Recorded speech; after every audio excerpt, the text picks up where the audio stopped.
Okay, my babies, my little children, people underneath 18, how you doing today? I hope y'all are well. Keep reading your books. Keep making friends. Even if you have to do it through technology or whenever you can in person, like continue to bug your mom and dad. Can you go outside and play? Play in the rain. I used to play in the rain. I used to drink the rainwater. Like just wait for it to drop on my tongue. Continue to do those things. Continue to keep your inner child. Don't grow up too fast, but grow up learning everything you need to learn to prepare yourself so when you're an adult, it will be a little bit smoother in your transition. If you ever wanted to be in sports, dance, some type of art, culinary arts, painting art, whatever it is, do it. Ask your parents for help in it, Show them your potential. Show them why you want to do these things. Don't give up on your dreams. Dream early, dream big, draw it out, write it down. Don't just be too always focused on, the games and the toys and the TV. It's okay to be focused on those things and watch those things, but learn something from it so that way you can use it later on in life. So with that being stated, I'm going to read 2 stories for you guys.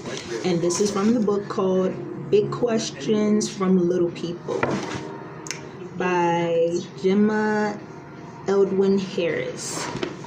So today,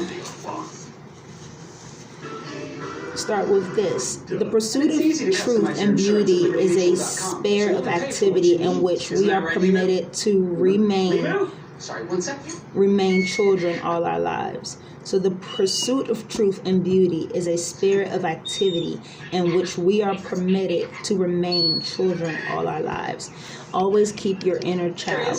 That's what I've been telling my family. That's what I've been telling other adults. Don't take this life too seriously. It is a joke. It is funny. It is sad. Sometimes it is fearful. It is scary. All of those things. So embrace it all. Accept it all. Push it away.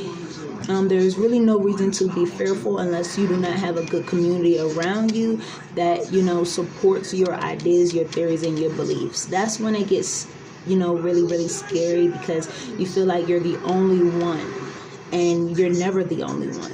There's billions of people on this planet. You are going to find someone that matches your vibration or matches your energy or matches your vocabulary.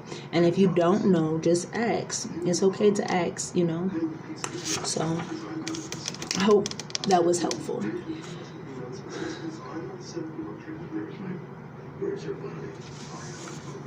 So we're going to start with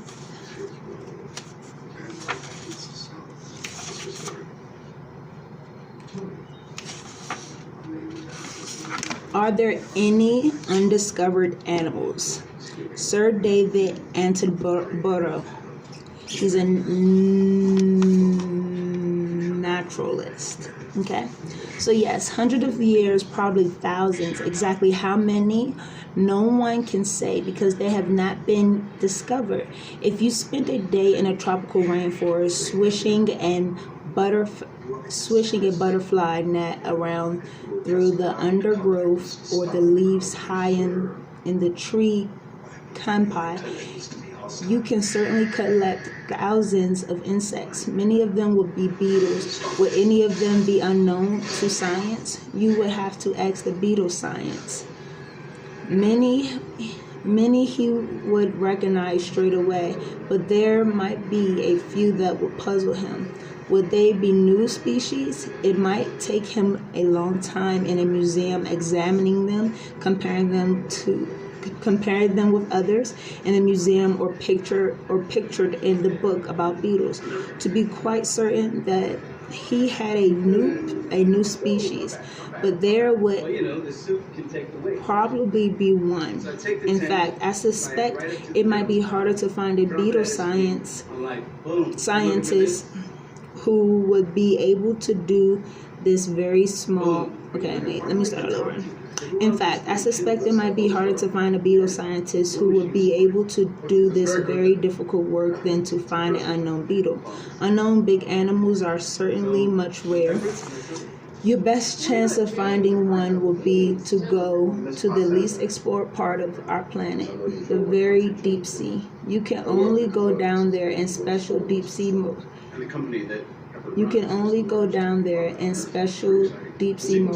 They have to be extremely strong to withstand the huge pressure of water, and of course it will be pitch black down there. So you would have to have powerful light to do your searching. You might get a glimpse of something that they're in their beams, but unless you could catch it and examine it in detail, you could not be certain that it's a new species. And catching animals down there is a very difficult job, needing very specialized equipment, but I am sure that there are still monsters down there that no one has ever seen before. So that was, are there any undiscovered animals? And you would never know until you fully do your research, cross-examine them, examine them in their category, like how you have invertebrates and things of that nature. You have different type of species of flowers and different type of species of herbivores and carnivores and things of that nature. You have to go back years and years of information, and you have to go forward to see if there's other ones like it or similar to it. So always remember that this is a experiment, trial and error, and anything is possible. The unknown is unknown, and the known is known. And people are afraid of what they don't know or what they choose not to know. So, with that being stated,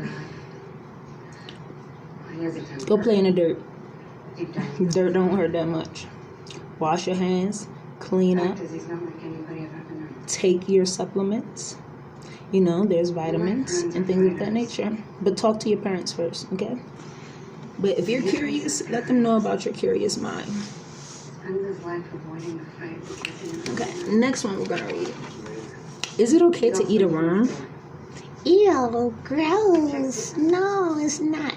But we eat them every day. We eat them in our hot dogs. We eat them in our hamburgers. We eat it in our chicken, our turkey. You never know. You just never know when there's a parasite around, okay? You can barely see them. But microscopically, you can see them eventually. Or if you start to feel too bad, you can tell. Like if you start having breakouts or reactions, if you have puffiness underneath your eyes, if you have black spots underneath your eyes, those are kind of signs that you have parasites in you. So do your research, look it up, cleanse yourself, do fast, do whatever you need to do to, alleviate or get rid of the parasites if you don't want them. If you love them and you want to keep them. That's cool too.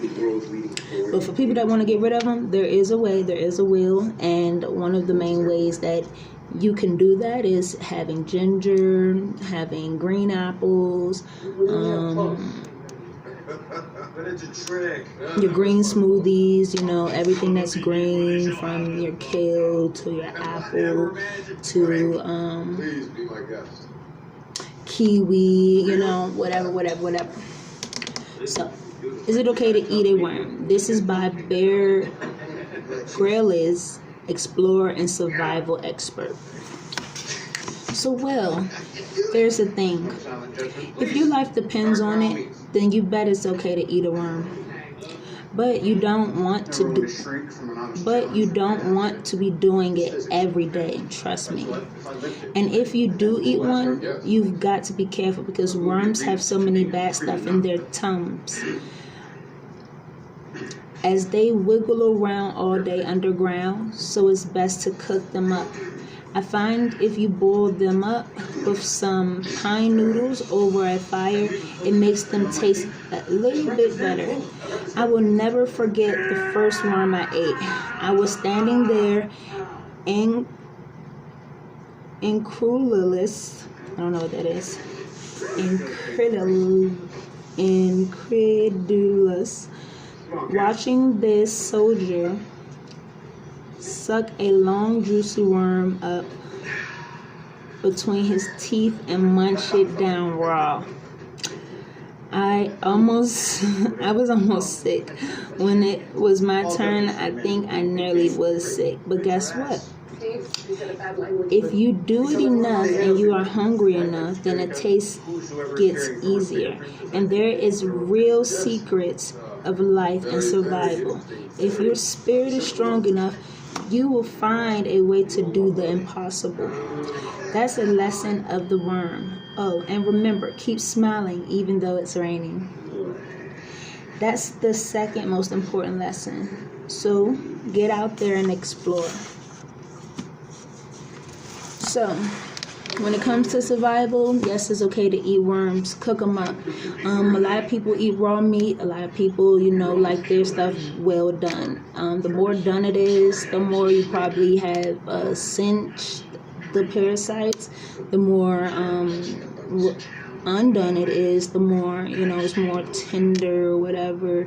And it has that blood coming out. So, again, everything ain't for everyone, but if it's for them, it's for them. If it's not for you, try something different, or consult with your parents, your mentor, consult with your guardian. Okay, so you never know when you might be in a crisis situation or in a survival mode where you just might have to eat that leaf, you just might have to eat that worm, you just might have to eat that fish. If you can't find your fruits and vegetables and your nuts, for the most part, get into having a green thumb. Get into growing your own fruits and vegetables. Become your own farmer's market. Makes a lot of good money, and it keeps you independent. So, with that being stated, I am really pleased to say that we have read 2 stories today, children. And if you have any questions or concerns, please consult with your parents and your guardians, or you can like and comment underneath my page. And you can also email me, allenlinks1@gmail.com. So it'll be ALLEN LINKS1@gmail.com. So do put a subject title and where you have seen my information at, so that way I have an idea if you came from YouTube, Facebook, Instagram, Anchor, because I do have an Anchor podcast. So just give me details of where you're coming from or where you have spotted me at, so that way I can try to remember, what this is all about. So with that being stated, I hope you guys enjoyed our reading today. There will be more to come, and continue having a lovely, great day, and be thankful, show appreciation. Don't be rude to people unless they're rude to you, and be kind and be respectful.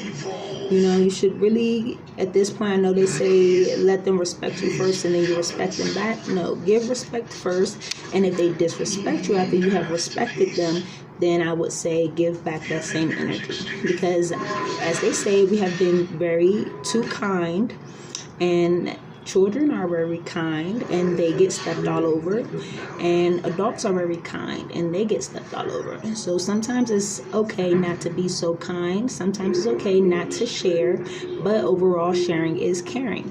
So do not forget that. So I'm happy I was able to make this video for you guys, and hopefully we will run the likes up, run the subscriptions up, run the lives up, and run the education up, because children need to hear these things, and adults need to hear it too. They need to go back in time where they weren't so serious about life and get back to their childhood in a way, because that's when they were the most purest. And now that they're older, they have become so tainted with society and the many systems that we have. And I think they just need to take a moment to step back. So those who have children, embrace your children, love your children, learn with your children, learn from your children as you teach them the ropes of adulthood. Peace, love, These are the employees' infinite cards. things are coming. Legally speaking, that's not